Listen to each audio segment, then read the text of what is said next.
कैसे हैं आप लोग? कैसे हैं? बहुत अच्छे। पढ़ाई ठीक चल रही है? बहुत बढ़िया, ठीक है। बीच में कुछ दिन आपका एग्जाम वगैरह आ गया था ना, तो आप लोग एग्जाम देने चले गए थे, ठीक है। एग्जाम ठीक रहा? अब हाई स्कूल में एग्जाम देने गया तो कितना ठीक रहेगा पता ही है। ठीक है। तो हम लोग बेटा, जैसा कि आप देख रहे हैं, इंग्लिश ग्रामर में एक टॉपिक शुरू किए हैं जिसका नाम है आर्टिकल। क्या नाम है बेटा जी? आर्टिकल। ठीक है। और अभी तक हम लोगों ने इसमें 2 क्लास किए हैं। पहले क्लास में मैंने आपको ये बताया है कि आर्टिकल क्या होता है, और सारे बच्चों को ये बात पता चल गया है कि सर आर्टिकल जो है वो एडजेक्टिव का ही भाग है और कुछ नया नहीं है। ठीक है। मतलब ये भी नाउन के पहले आता है, उस नाउन को डेफिनिट बनाने के लिए या इनडेफिनिट बनाने के लिए। बहुत बड़ा जो रहस्य है वो बच्चों से छुपा के रखा गया था। बस आर्टिकल कहने का मतलब बच्चे शुरू, हाँ ए एन द को आर्टिकल कहते, ए एन द को आर्टिकल कहते। अरे भाई, मैं पूछूंगा तुम्हारा नाम क्या है तो तुम क्या कहोगे? 3 भाई है? नहीं ना, नाम बताओगे ना, तो वही बात है। तो हमने इसको देखा है। साथ साथ हमने बेटा इस बात पे भी चर्चा किया, आर्टिकल की परिभाषा क्या है बता दिया आपको। आर्टिकल का प्रयोग कहाँ कहाँ होता है? नाउन के पहले होता है। यदि किसी वाक्य में नाउन के पहले एडजेक्टिव आ जाए तो आर्टिकल एडजेक्टिव के पहले आएगा। यदि किसी वाक्य में नाउन के पहले एडजेक्टिव आए, एडजेक्टिव के पहले एडवर्ब आ जाए तो आर्टिकल एडवर्ब के पहले आएगा। और मेन और सबसे इंपॉर्टेंट बात कि आर्टिकल सिंगुलर काउंटेबल नाउन के पहले आता है। आर्टिकल सिंगुलर काउंटेबल नाउन के पहले आता है। ठीक है। कोई दिक्कत है किसी को? कभी भी याद रखना, कभी भी आर्टिकल जो है वो ना ही प्लूरल नाउन के पे आता है, प्लूरल के पहले, बट स्पेशल केस हो जाता है, वो अलग बात है। साधारण तौर पर प्लूरल काउंटेबल नाउन के पहले नहीं आता है और अनकाउंटेबल नाउन के पहले नहीं आता है। ये दोनों जगह जो है वो आर्टिकल जो है, ठीक दिखा रहा है, वो दोनों जगह जो है आर्टिकल नहीं आता है। ठीक है। चलिए, उसके बाद मैंने आपको ये बताया ए कहाँ लगेगा और एन कहाँ लगेगा, बोलो भाई। जब कभी आपका वोवेल साउंड आता है तो फिर वहां पे आप ए लगाते हैं, और जब कॉन्सोनेंट साउंड रहता है तो फिर वहां पे आप एन लगाते हैं। बोले कोई दिक्कत है? इसके कुछ एग्जांपल्स कराएं।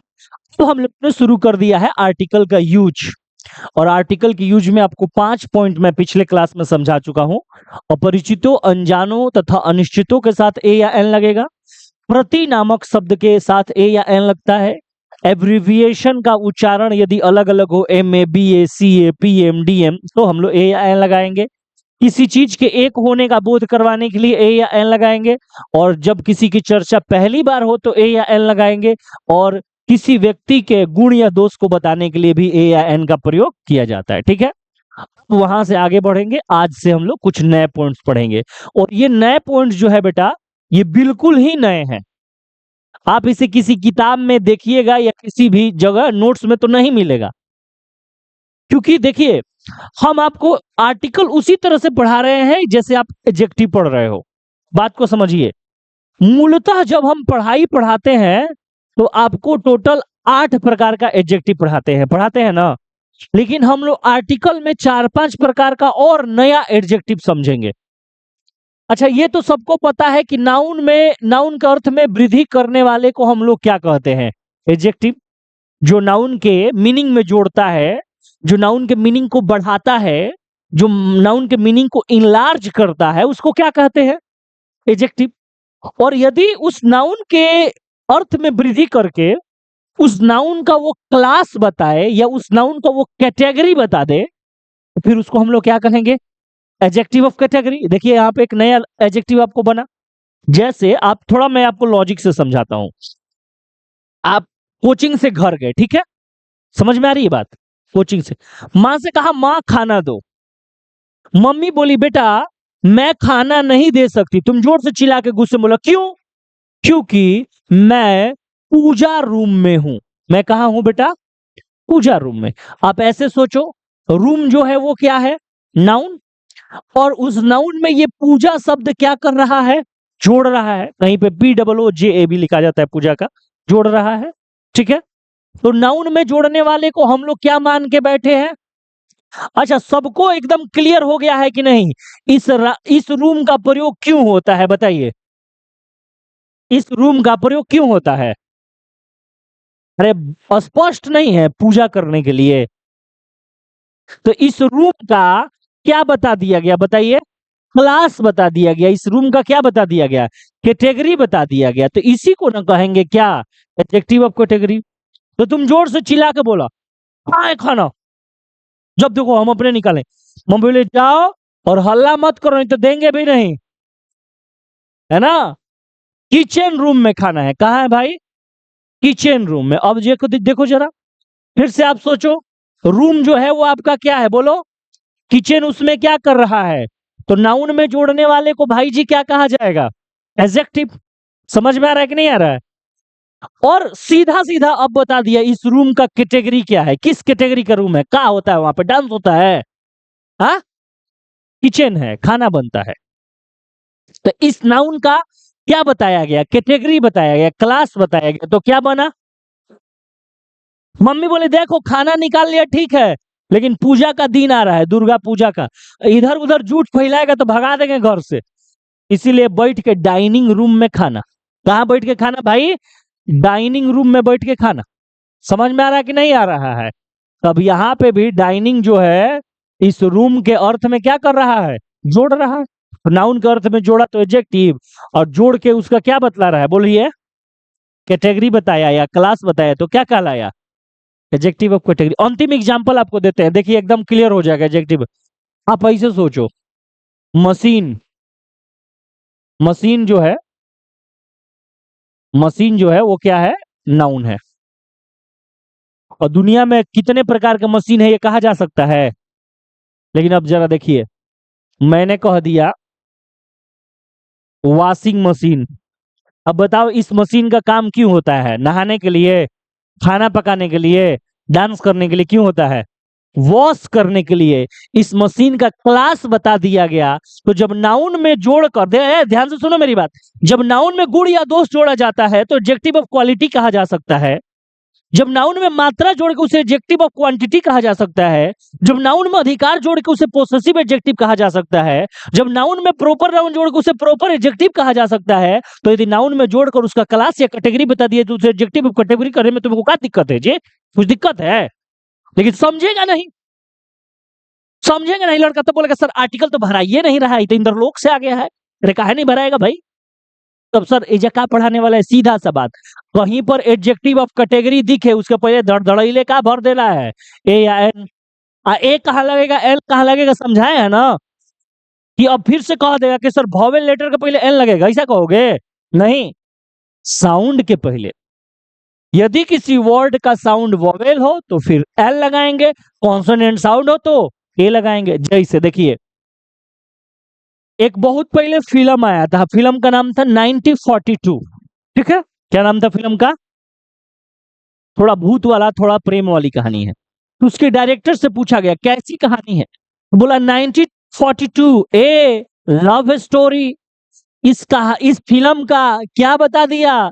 कैटेगरी बता दिया। कैसा फिल्म है? Love story. जय संतोषी माँ मत समझना। समझ में आ रहा है? एडजेक्टिव ऑफ कैटेगरी का पहले क्या लगा दिए हैं? ए। समझ में आया? अब ए क्यों लगा? क्योंकि सर जो लव वर्ड है उसका जब हम उच्चारण कर रहे हैं तो वो वॉवेल साउंड से नहीं बल्कि कॉन्सोनेंट साउंड से शुरू हो रहा है, तो ए लग गया। हर बात के पीछे लॉजिक होता है, कारण होता है। तुमको समझ में आएगा नहीं, इधर उधर से कहीं देख लेगा, टीचर खुदे छाप के पढ़ा रहा ए एन लगा लो तो बोले हो गया सर। ऐसे नहीं होता है। समय देना पड़ता है, मेहनत करना पड़ता है, कॉन्सेप्ट बनाना पड़ता है। और एक बार जब कॉन्सेप्ट बन जाएगा तो फिर आपको कोई हटा नहीं सकता, हिला नहीं सकता। पूरा आर्टिकल आप क्लियर कर लोगे। बोलो समझ में आ रहा है कि नहीं आ रहा है? कोई दिक्कत है क्या? आगे बढ़ा दें? बोलो बबुआ। ठीक है, नेक्स्ट पॉइंट देखिए। अब फिर से आपको समझाने की प्रयास करते हैं। फिर से आपको, जो एडजेक्टिव ऑफ कैटेगरी है और ये वाला पॉइंट बहुत एक दूसरे के समकक्ष है, बहुत एक दूसरे के पास है। ठीक है। हम्म। ठीक है, ये वाला थोड़ा सा इससे आगे था, ये वाला। हाँ, देखिए अब यहाँ पे ध्यान से समझिए सारे लोग, सबको पता है कि जब नाउन के अर्थ में वृद्धि किया जाता है, जोड़ा जाता है, तो उसको क्या कहा जाता है? एडजेक्टिव कहा जाता है। समझ में आ रहा है? जैसे आप यहाँ पे देखो, मान लो मैंने कहा मैन, ऐसे सोचो, और अब मैंने क्या कह दिया? Old man. तो इस मैन शब्द में, मैन जो नाउन है उसमें ओल्ड क्या कर रहा है? जोड़ रहा है। तो नाउन में जोड़ा तो क्या कहलाया? एडजेक्टिव। और सीधा सीधा तुमको पता लग गया ना कि ये आदमी की अवस्था, ये आदमी का एज, इस आदमी का उम्र जो है वो कैसा है? बूढ़ है, बूढ़ा है। मतलब यहां पर नाउन में जोड़कर इस नाउन का अवस्था बतलाया गया, उस नाउन का एज बतलाया गया, तो इसको क्या कहा जाएगा? Adjective of age. बोलो समझ में आ रहा है कि नहीं आ रहा है? कोई दिक्कत है? जैसे मान लो कि मैंने यहाँ पे कह दिया, बेटा मैंने कह दिया, आप जरा ध्यान से देखना, मैंने कह दिया यंग गर्ल, तो कैसी लड़की है भाई? यंग है। मैंने कह दिया, यहाँ पे ध्यान से देखना, मैंने कह दिया यंग बॉय, तो कैसा लड़का है? यंग है। तो ये सब एडजेक्टिव ऑफ एज। देखो नाउन में कोई एक शब्द भी जोड़ दे, नाउन में कोई एक शब्द भी जोड़ दे तो आप उसे क्या कहोगे? एडजेक्टिव। और यहाँ पे तो जोड़ के कुछ बता भी दिया जा रहा है, तो जब नाउन में जोड़ के उस नाउन का एज बताया जाए तो उसे कहा जाएगा एडजेक्टिव ऑफ एज। अब आप बोलोगे सर एडजेक्टिव ऑफ एज क्यों पढ़ा रहे हो? क्योंकि एडजेक्टिव ऑफ एज कहीं दिखेगा तो उसके पहले लगाओगे ए या एन। कई बार तुम देखे हो ना लिखे हुआ, a young lady, an old man, नहीं देखे हो? ए बेबी बॉय, बोलो भाई बोलते जाओ। ऐसा देखे हो कि नहीं देखे हो? पता नहीं था, बस लगा देते थे। अब समझ में आया क्यों लगाते हैं? क्योंकि यहाँ एडजेक्टिव ऑफ एज बन रहा है, और एडजेक्टिव ऑफ एज के पहले या तो ए लगाएंगे, नहीं तो एन लगाएंगे। और बोलता है लड़का आर्टिकल नहीं भराएगा। काहे नहीं भराएगा भाई? जब चीजों को पढ़ोगे, जब चीजों को समझोगे, तो फिर वो होगा। ठीक, थैंक यू। समझ में आ रहा है कि नहीं आ रहा है? चलिए, तो आप चाहेंगे तो स्क्रीनशॉट इसका ले सकते हैं। हम लोग नेक्स्ट पॉइंट पे आगे बढ़ेंगे, अगले पॉइंट की ओर चलते हैं। ठीक है, पॉइंट नंबर 10। यहां पे बेटा आपको एक बड़ा ही जबरदस्त कॉन्सेप्ट समझना है, बहुत जबरदस्त कॉन्सेप्ट। यहां से आपको इंग्लिश को समझने की पूरी पॉइंट ऑफ व्यू जो है, पूरी नजरिया जो है वो एक साथ चेंज हो जाएगी, बदल जाएगी। क्या है वो कॉन्सेप्ट, आइए समझाते हैं। देखिएगा, मैंने आपको एक बार पढ़ाया था, वह शब्द जो कोई नाम हो उसे नाउन कहते हैं, ठीक है? लेकिन नाम में से वैसे नाम जिस पर पूरी जाति का अधिकार हो, समस्त जाति का अधिकार हो, एक नाम लेने से उस पूरे जाति का बोध हो जाता है, उसे कॉमन नाउन कहते हैं। याद है? जैसे मैंने कहा बॉय, तो इस बॉय पे क्या सिर्फ तुम्हारा अधिकार है या मेरा है? दुनिया के सारे लड़कों का। मैंने कहा गर्ल, तो क्या सिर्फ आप ही लोगों का है? नहीं, दुनिया की सारी लड़कियों का। समझ में आ रहा है कि नहीं आ रहा है? तो इस एक नाम से पूरी जाति का बोध हो गया। काउ, स्नैक, पूरे जाति का बोध हो गया, तो इसे कहेंगे कॉमन नाउन। क्या कहेंगे? समझ में आ गया? अब चलो क्वेश्चन पूछते, बड़ा आसान सा क्वेश्चन है, मैं बड़ा आसान सा क्वेश्चन पूछने वाला हूं। बताइए, बॉय जो है, ये बॉय जो है, ये कॉमन नाउन है या नहीं है? ये बॉय कॉमन नाउन हमेशा है या प्रायः है? देखो, हमेशा माने हमेशा, और प्रायः का मतलब होता है जनरली, उसका मतलब 90%। तो बताइए कि जहां पे भी बॉय दिखेगा वो सिर्फ कॉमन नाउन के ही रूप में दिखेगा, ठीक है? और आपने बोला यस सर, यही आपकी सबसे बड़ी गलती है। मैं टीचर हूं, तो क्या हमेशा के लिए टीचर हूं? नहीं, मैं अपने माँ के लिए बेटा हूं, मैं अपने बेटे के लिए बाप हूं, मैं गांव वालों के लिए गांव वाला हूं, मैं रोड पे चलते वालों के लिए राहगीर हूं, ये तुमने कैसे कर दिया कि हमेशा हम टीचर हो गए? उसी तरह से यहाँ पे कैसे तुम बोल सकते हो, वो भी अंग्रेजी में? इंग्लिश तो वर्ड्स का, English is a magic of game, English grammar is magic of game. नहीं समझ में आ रहा? एक मैजिक है गेम की तरह, मैजिक गेम है, और वो मैजिक गेम किस चीज का है? वर्ड का।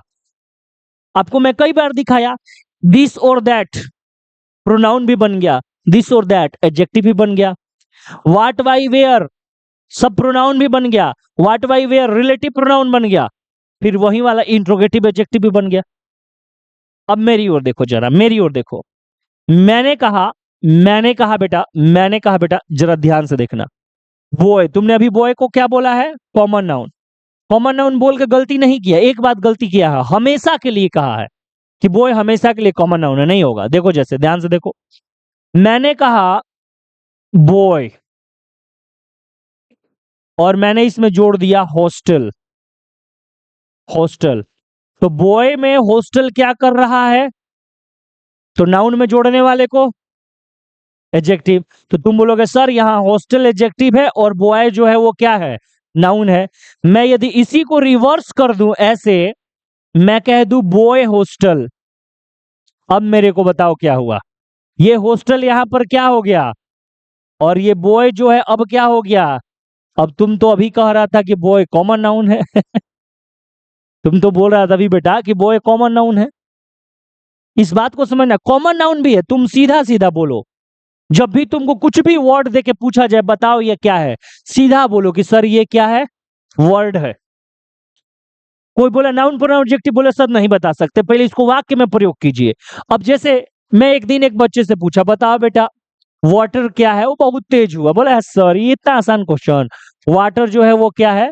नाउन है। मैं बोला थोड़ा और बता दो, नाउन में कौन नाउन है? बोला सर देखिए जिसे गिना नहीं जा सकता है उसे हम लोग कहेंगे मेटेरियल नाउन। बोले बहुत बढ़िया, खुश हो गए। अब मैं बोला देखो, मैंने कहा आई वाटर अ प्लांट, अब बताओ वाटर क्या है? ये वाटर हो गया वर्ब, उसका दिमाग ठीक।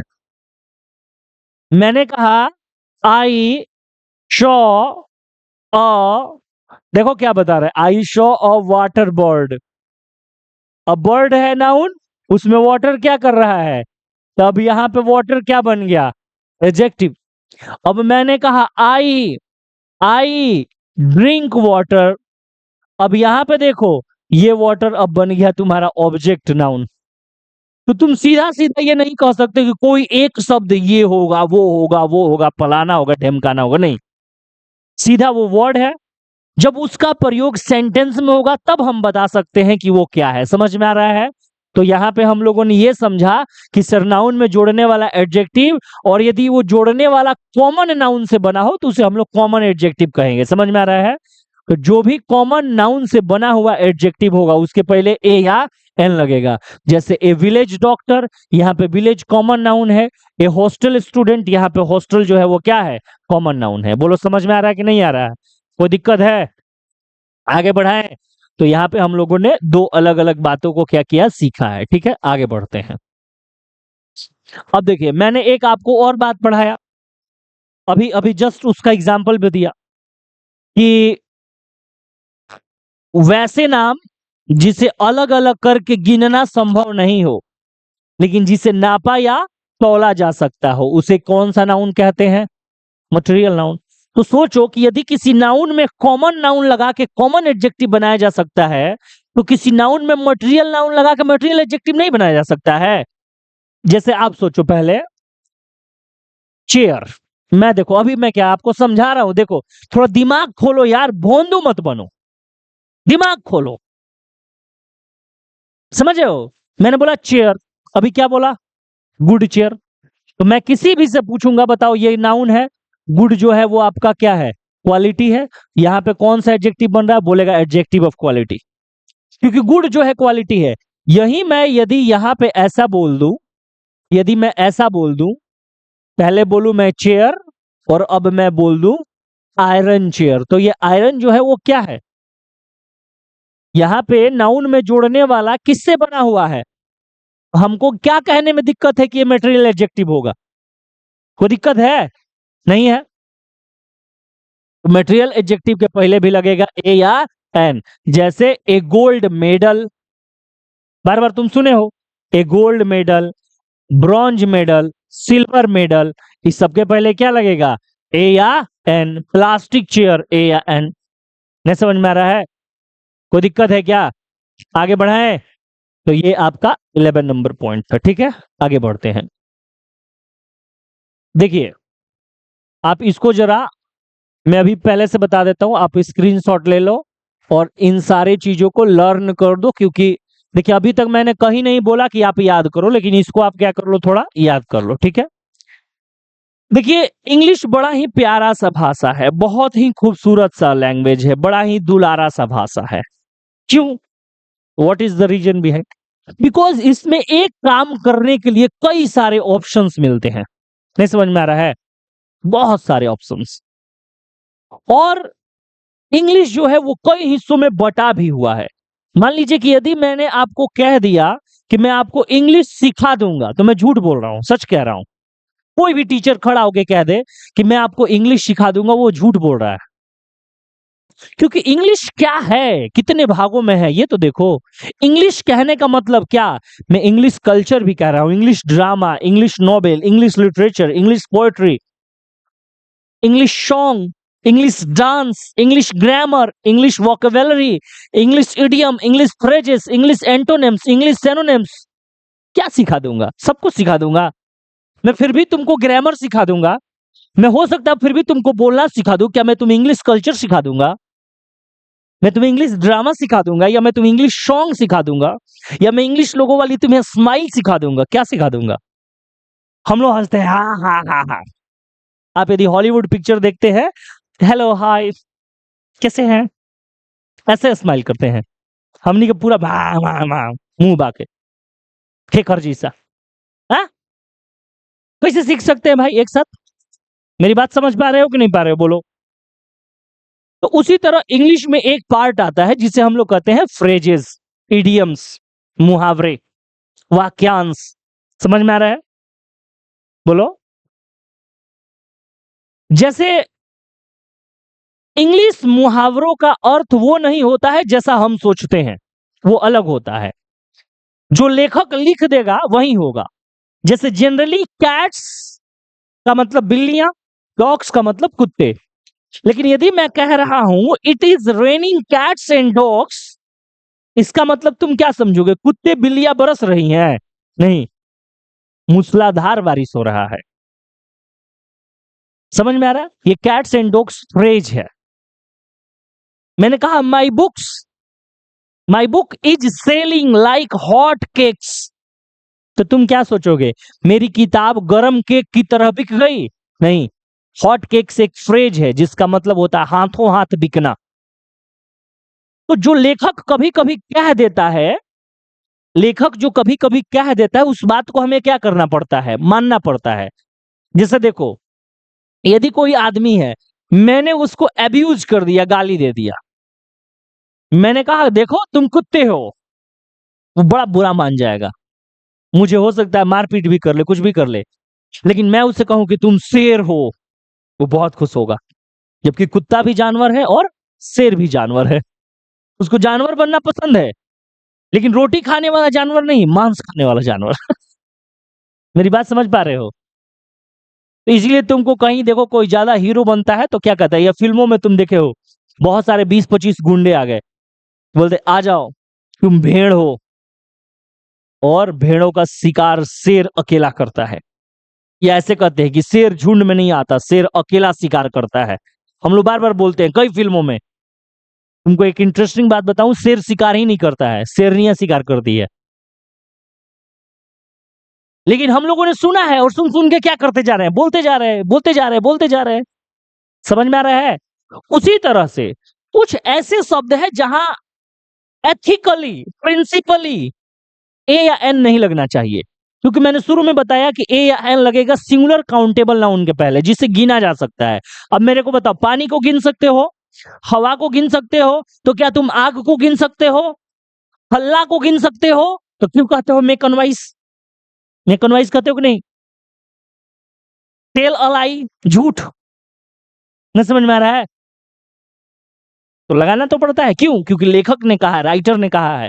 तो यहाँ पे आपको कुछ ऐसे वर्ड्स दिए गए हैं जिन वर्ड्स के पहले लगना तो नहीं चाहिए था एन, लेकिन लगता है क्योंकि लेखक ने कहा है। वो कौन से वर्ड है याद कर लेना है। Bed, fire, journey, decision, mistake, phone call, great deal, great deal, good many, great many, a lot of, profit, hurry, noise, deep, lie, work, word, rest, nap, headache. ये सारे ऐसे शब्द हैं जिनके पहले, बहुत सारे ऐसे शब्द हैं जिनके पहले नहीं लगना चाहिए था ए या एन, लेकिन लगता है। लेकिन और इन सब के पहले सिर्फ और सिर्फ क्या लगता है? ए। जैसे don't make unwise because I have a headache. Headache मतलब होता है सिर दर्द। हल्ला मत करो क्योंकि मुझे एक सिर दर्द है, ऐसे तुम लोग कहते हो। या ये कहते हो कि एक हल्ला मत, नहीं, क्योंकि लेखक ने कहा है। आ रहा समझ में? Do you understand? Are you getting my points everyone? बोलो। ठीक है, तो बोलोगे कि सर ये तो कुछ ऐसे शब्द है जहां सिर्फ क्या लगते हैं? ए लगते हैं। स्क्रीनशॉट चाहेंगे तो ले लेंगे। आप बताइए वैसे शब्द जहां पे एन लगेंगे। देखिए यहां पे आपको कुछ ऐसे शब्द हैं जैसे अमाउंट हो गया, ऑफर हो गया, अटेम्प्ट हो गया, इफोर्ट हो गया, एक्सरसाइज हो गया, एक्सक्यूज हो गया। ये सारे ऐसे शब्द हैं जिनके पहले हम लोग क्या लगाते हैं? एन लगाते हैं। बोलो समझ में आ रहा है कि नहीं आ रहा है? कोई दिक्कत है? तो ये देखो हम लोगों ने लगभग लगभग कितने पॉइंट्स पढ़े? 13 पॉइंट्स पढ़े हैं जहां पे हम लोग क्या लगाए हैं? ए या एन। अभी देखिए एक दो पॉइंट और है।